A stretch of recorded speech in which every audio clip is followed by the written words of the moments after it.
pero esa cociña Rancho de Partel, que é o cociñar a transición por arriba, isto contra a vontade expresada por toda a ciudadanía que se puxera en pé. Cando, pois, a socialdemocracia, especialmente os cartos da SPD alemana,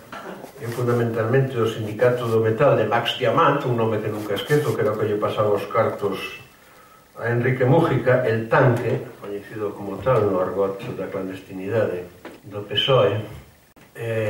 coa hospitalidade do Partido Socialista francés na sede de París, ou do tempo de Mitterrand,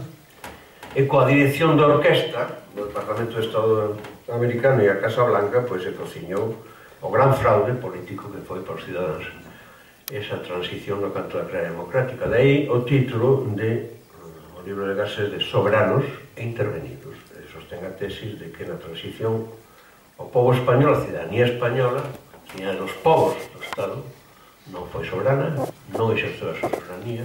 e foi intervenida. E este réxime, que, por lo tanto, segundo a restauración borbónica, aplicando a lei de sucesión aínda en vida do general de Ollos Moles, como lle chamaba eu, innombrable, pois foi, evidentemente, a morte de Franco, inmediatamente despois, primeiro foi príncipe de España e despois, pois, declarado rei polas cortes franquistas. Ainda que despois na Constitución acatase a Constitución, só faltaba que fixese como o seu cuñado grego e acabase como era. Este réxime está a podrecer, está en plena descomposición, e esa é unha diagnose que compartimos tanto a Esquerda Unida, non só a Esquerda Unida de Galicia, sino a Esquerda Unida a nivel federal, tanto no ámbito do Estado, como nós, a nova. E eu mesmo levo dito públicamente nos últimos anos en numerosas ocasións. Por lo tanto, se está en proceso de descomposición, o que está a acontecer agora, episodios como mesmo as noticias desta mañá, esas detencións por posibles delitos de corrupción, prevaricacións, de tráfico de influencias, etc., pois son como os geysers